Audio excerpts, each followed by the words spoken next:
If a real new renaissance were happening, not the kind announced by think tanks, not the kind branded by venture capital, not the kind that comes with a manifesto you're supposed to clap for, most people wouldn't notice it right away. There wouldn't be a moment where the lights come on and everyone suddenly agrees something important has started.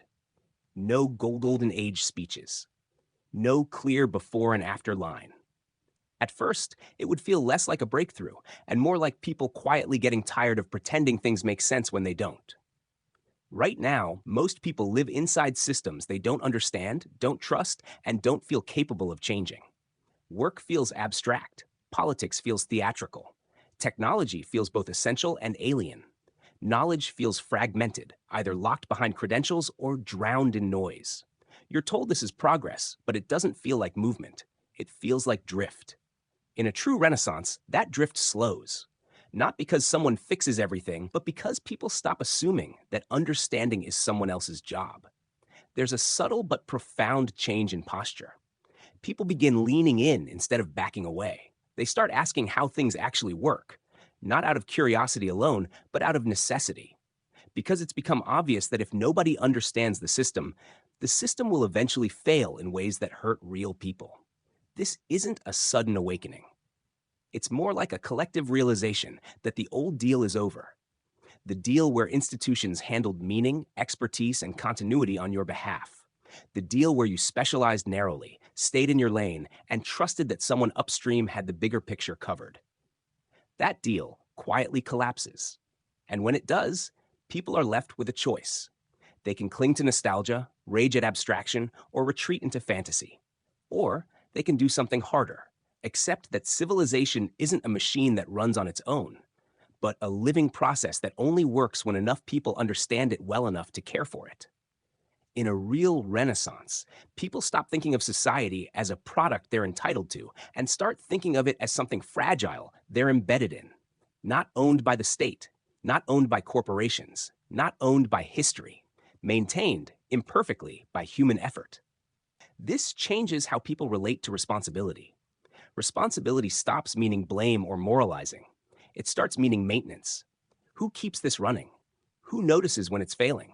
Who remembers how it worked last time? Who knows what to try next? People begin to feel something that's been missing for a long time, agency that isn't performative. Not the loud, symbolic agency of online discourse or ideological identity, but the quiet agency of competence. The feeling that if something breaks, you might not know the answer, but you know how to start figuring it out, and you know who to ask. That's when the myth of automatic progress finally cracks. The idea that history naturally bends toward improvement stops feeling comforting and starts feeling lazy.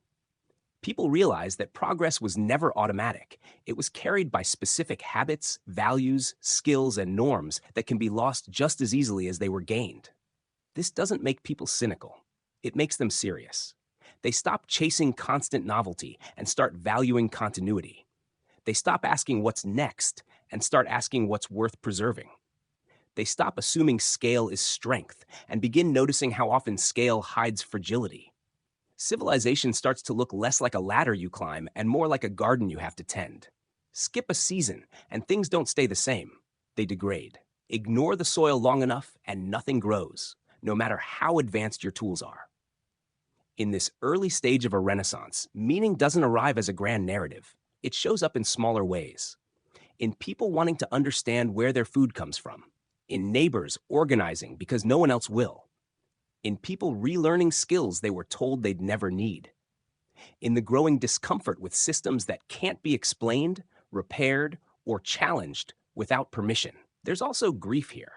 People mourn the fantasy that someone else was in control, that there was a plan, that complexity alone meant sophistication. Letting go of that hurts. But what replaces it isn't despair, it's orientation. People begin to re-anchor themselves in things they can see, test, repair, and pass on. They stop trying to win history and start trying to make sure the next generation inherits something that still works. The Renaissance begins not with confidence, but with humility. With the admission that we don't fully understand the world we've built, and that pretending otherwise has made us weaker, not stronger. And slowly, almost imperceptibly, people stop feeling like passengers being carried forward by forces they can't name. They begin to feel like caretakers of knowledge, of places, of systems, of one another. That's the real beginning, not a rebirth of glory, but a return of responsibility. And from that, everything else grows. If a real new renaissance happened, not the Instagram version, not the TED Talk version, but the kind that actually changes how people live, the biggest shift wouldn't be art or technology. It would be how people understand their place in the world. People would stop seeing themselves as consumers, moving through systems built by others, and start seeing themselves as participants in something that only survives if they show up. That alone changes everything. Learning stops being something you get through. In this society, learning wouldn't feel like school. No one would say, "I finished learning," any more than they'd say, "I finished being alive." People would treat learning the way earlier societies treated physical fitness or religious practice, something you keep up with or you atrophy. You'd hear phrases like open quote, "I'm out of practice on that. I need to relearn this. Who's good at this? I should spend time with them." Close quote. Kids wouldn't just learn abstract facts. They'd grow up knowing who in their community knows how to do things and why that matters. Who fixes machines? Who knows the land? Who remembers how disputes used to go wrong and how they were solved? Knowledge would be located in people, not institutions. And adults wouldn't quietly panic about being behind. They'd expect to be learning forever. That anxiety we have now, of being obsolete, unqualified, outpaced, would fade because competence would be social, shared, and renewable. Culture becomes something you do together again. Culture wouldn't mean streaming services or viral trends. It would mean things people actually do with their bodies and voices and time. People would sing together again, not because it's nostalgic, but because it binds people in ways nothing else does. They'd tell stories about local failures and successes. They'd mark seasons, deaths, births, and transitions with shared acts instead of private coping. Art wouldn't disappear, but it wouldn't float above life either. It would come out of work, place, and shared memory. Someone carving wood or repairing tools would be doing something cultural. Someone organizing a feast after a hard season would be doing culture. The idea that culture is produced by specialists and consumed by everyone else would feel strange, even embarrassing. People start taking civic life personally again. In a true renaissance, politics wouldn't dominate people's lives, but governance would. People would stop expecting distant systems to manage everything.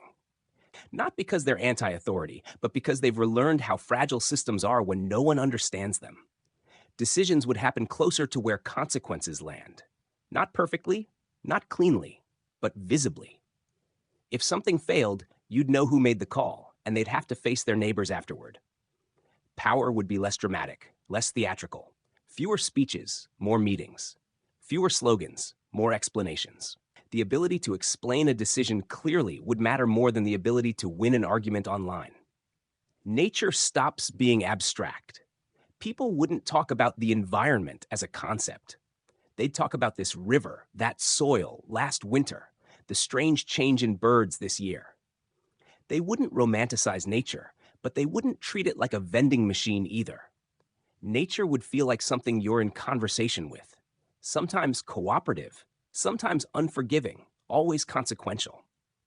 People would expect to understand basic ecological limits the way they understand gravity, not as ideology, just as reality. You don't argue with it, you work with it, or you get hurt. Stewardship wouldn't feel moralized, it would feel practical. If you ruin what sustains you, you don't get points for having meant well. Technology stops pretending to be neutral. Technology wouldn't disappear, but people would be much pickier about it. They'd ask uncomfortable questions before adopting new systems. Open quote, "Can we fix this ourselves? What happens if it fails? Does this make us better at something or just more dependent?" Close quote. Some tools would be rejected outright. Others would be slowed down, localized, or redesigned to stay legible. No one would accept a system they couldn't at least roughly explain. High tech would exist alongside strong low tech. Every critical system would have a human fallback. People would trust tools again because tools wouldn't pretend to replace judgment. Knowledge stops being a possession. In this renaissance, Hoarding knowledge would feel wrong in the same way hoarding food during a famine feels wrong. If you know how to do something important, you're expected to teach it, not because you're virtuous, but because that's how societies survive. People would document what works, pass it on, correct each other, argue about it, refine it. Being wrong wouldn't be a moral failure. Refusing to learn would be. Libraries wouldn't just be shelves of books. They'd be places where people go to figure things out together. People think differently about humanity itself. There would be less obsession with abstract global identity and more awareness of shared vulnerability. People wouldn't deny differences between cultures, but they'd recognize that everyone is wrestling with the same basic problems: how to raise kids, how to care for elders, how to pass on knowledge, how to live within limits. That realization wouldn't produce grand declarations. It would produce quieter forms of solidarity, shared techniques, shared warnings, shared hard-won wisdom. Work feels meaningful again because it actually is. Work wouldn't be primarily about status. It would be about contribution. People who maintain things, who fix, clean, teach, grow, heal, would be visibly valuable, not romantically praised, but genuinely respected. You wouldn't hear people say, "I hate that this matters." You'd hear them say, "If I don't do this well, others feel it." That's dignity. The psychological shift is subtle but profound. People in this society wouldn't be less tired, but they'd be less lost. Anxiety wouldn't vanish, but it wouldn't be ambient and meaningless. Stress would be tied to real responsibilities, not constant abstraction. People would feel needed. They'd feel capable. They'd feel like their effort lands somewhere real. That's what meaning actually is. What this renaissance ultimately produces: not perfection, not peace, not endless growth. It produces continuity. A world where people know how things work, systems can be repaired, knowledge survives people, power has faces, limits are acknowledged, responsibility is shared. The old Renaissance celebrated human brilliance. The new one would quietly celebrate something harder and rarer: human reliability. And that's the kind of Renaissance that doesn't need monuments, because it lasts.